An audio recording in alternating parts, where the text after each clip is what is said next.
Hey, good afternoon, Julie. It has been a day of defense witnesses so far on day 8 of the trial, and it's coming after Kyle Rittenhouse was on the stand himself most of the day yesterday. So still seeing some defense witnesses. We do expect the witness currently still on the stand, Drew Hernandez, to be one of the final witnesses before the defense rests its case. But the day started with a use of force expert, Dr. John Black, and he walked this jury through his analysis of key video elements, and it was all about the timing and how quick the 3 shootings occurred. Let's take a listen to some of his testimony. Kyle Rittenhouse shot 1 is at the 0 time, correct? If we use that as a 0 timer starting point, we will call that 0. Okay. Kyle Rittenhouse shot number 2, which was directed at Jump Kick Man. How long after shot 1? 0.602 seconds. Shot number 3, which is the the shot to Anthony Huber. How long was that shot after shot number 2? 1.933. And the last shot, for Mr. Huber's shot to Anthony, Gage Grosquist's shot was how much time? Okay, and I'm going to back up on this because I want to make sure this is absolutely clear for the court. Again, 2.933. In one case, we're talking the gap or time between shots. What I just relayed was the time between shots. The total time of all shots was, again, my first answer, 5.468. So this is just clarification for the court. And so the total of this event of shots fired is 5.468 seconds. That is correct. With this witness, the defense hopes to argue to the jury that the time frame they should zoom in on and focus on is just a few seconds and minutes of the shooting, as opposed to the prosecution, Julie, who hopes the jury takes a larger view to hours before the shootings happen, and the fact that a 17-year-old carried an AR-15 to a volatile situation, making him the aggressor. And again, another witness still on the stand. We have it, Drew Hernandez. Another key part for this visual elements the defense wants to bring forth that the prosecution didn't show the jury about what happened that night. Let's take a watch to some of that testimony from earlier. He led the charge into the gas station. He was getting physically aggressive. He appeared to be attempting to start a physical altercation with people in the gas station. To the point where he was telling one of the individuals with a rifle, "Shoot me, N-word, shoot me, N-word," clearly attempting to start a physical altercation.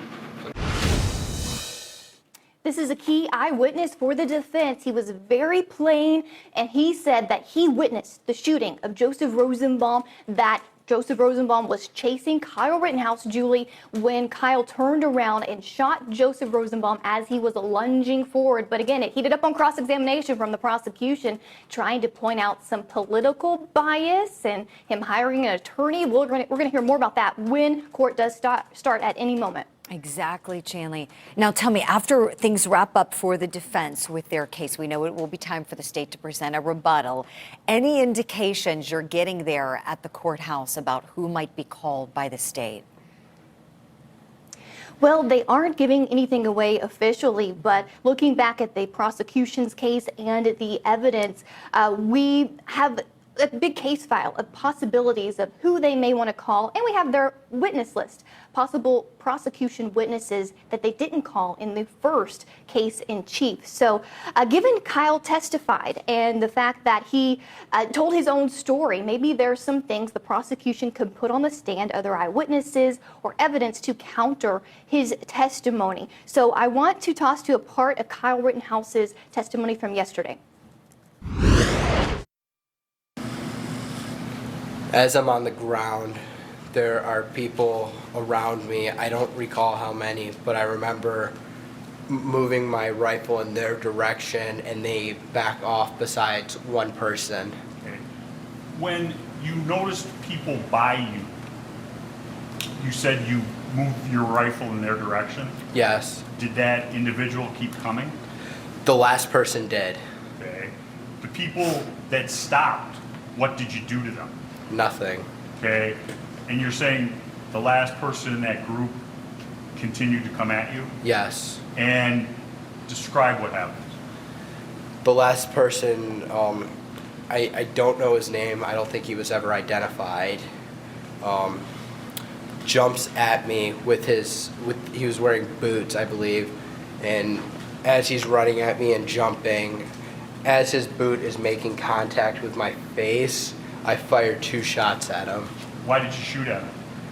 I thought if I would to be knocked out, or he would have stomped my face in if I didn't fire. As a result of being kicked in the face, what happens?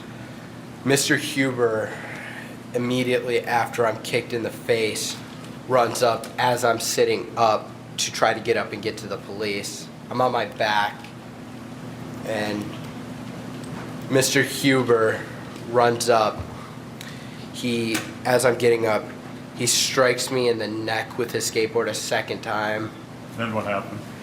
He grabs my gun, and I can feel it pulling away from me, and I can feel the strap starting to come off my body. And what do you do then? I fire 1 shot. And after you fire, striking, we now know Mr. Huber, what do you do? I lower my weapon, and I see Mr. Grosskreutz with his hands up, and as I'm lowering my weapon, I look down, and then Mr. Grosskreutz, he lunges at me with his pistol pointed directly at my head. Now, you heard Mr. Grosskreuz's testimony about re-racking. Yes, Did you re-rack your weapon? I did not. So that's a part of his testimony. And remember yesterday when the prosecutor, Julie, tried to inquire about that being the first time Kyle had told his story. Of course, that was objected to. The judge admonished the prosecutor for that. But we have access, of course, to when he turned himself in after the shootings at the Antioch police station, the police station closest to his home, while he was sitting there with his mother waiting for the Kenosha police detectives to show up and formally interview him. He was speaking, he was reacting, and the officers there noted down their observations in a narrative. And here's a couple of things that we didn't quite hear on the case in chief of the prosecution, but I want to read part of this. First, the emotional reaction of Kyle Rittenhouse. We saw him break down yesterday on the witness stand. Well, the officers, just a couple of hours after he shot 3 people, wrote in their narrative that they observed Kyle to appear calm, then burst into crying fits, and then calm down again.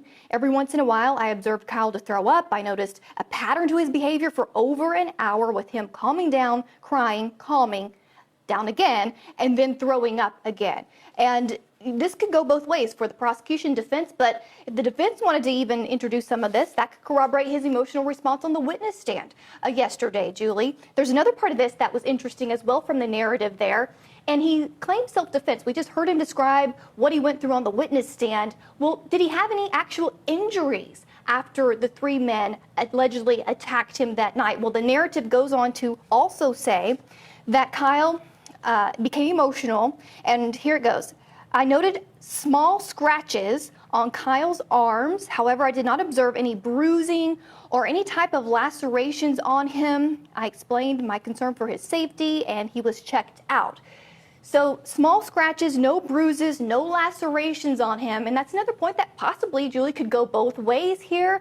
The defense, there are some injuries to show that he was hit or during the incident, but at the same time, they're not traumatic injuries, maybe that someone on the prosecution side would see for this case. So there's some possibilities for a rebuttal case for this prosecution, and given the fact that this morning the defense called a use of force expert, maybe the prosecution has a counter one waiting in the wings to talk about how the jury should, I guess, take the testimony of that expert they heard from this morning.